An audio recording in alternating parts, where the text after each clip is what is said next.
Hey there, welcome back. I am going to do part 1 of the supplemental information for period 2. So I'm going to call this period 2 supplement part 1. Now this part will mainly focus on like the Spanish, the French, the Dutch, and then Native American relations and treatment of them. But then I'll do a second supplement that is going to focus only on the English because, as I mentioned earlier, it's too big to just cram all together.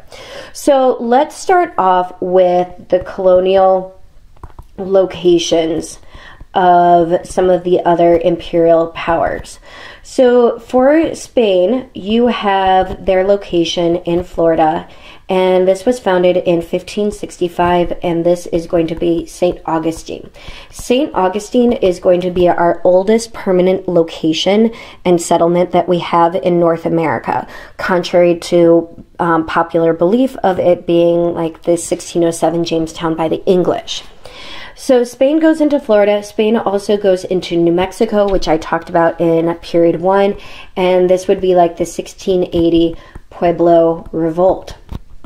And this is where you get like the encomienda system.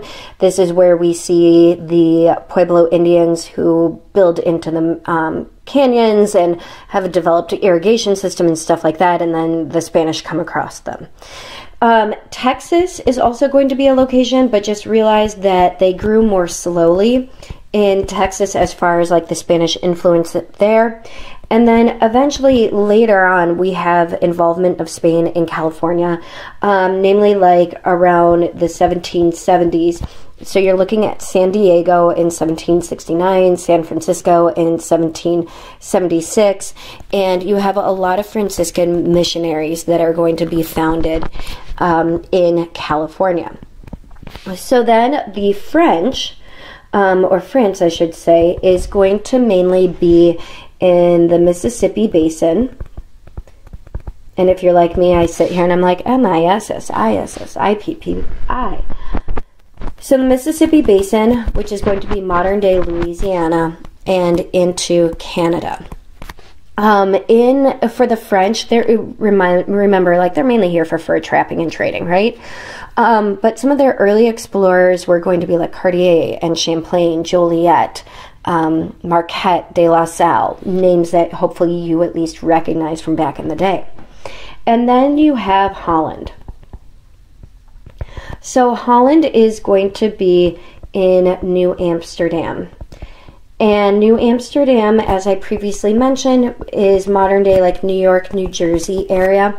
And for the Dutch, Hudson is going to explore for them in around 1609.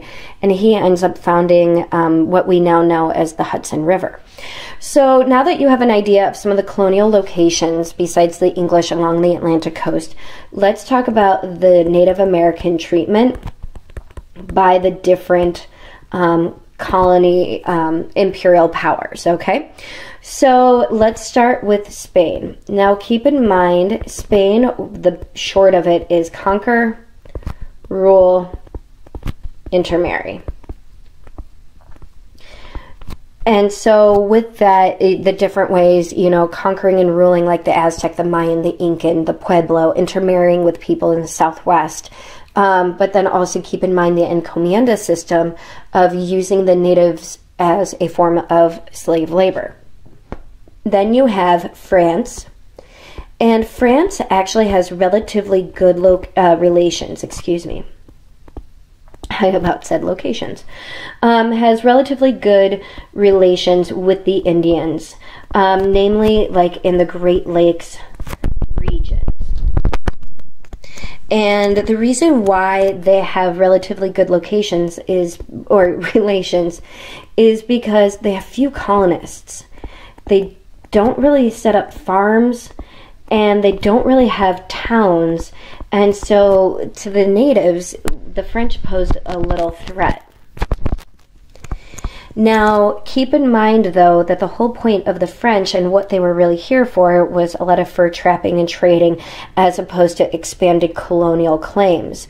And so they actually used the natives for helping in fur trapping and trading. Now, the French were not always, nice about it. They too set up one tribe against another. For example, the French helped support the Huron tribe in their fight against their enemies, the Iroquois, and conveniently the French got more control over the trade and setting up trading posts. So then England, the deal with the English is at first they coexisted with the natives.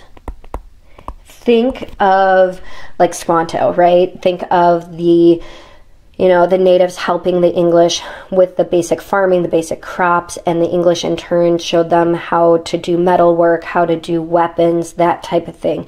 So at first it was relatively peaceful coexisting. They traded together, but then it eventually turns into all-out open conflict and warfare. And obviously no respect. Now, here's the deal also with this. Keep in mind, the natives view land not as ownership, whereas the English view land for the taking. And that obviously caused problems between the two different cultures and groups of people. And so ultimately the English do take the land, they take it by force, they move the tribes by force, basically inland and off their native land that they had always held. So this concludes period 2, 1607 to 1754, the supplement part 1, and then I'll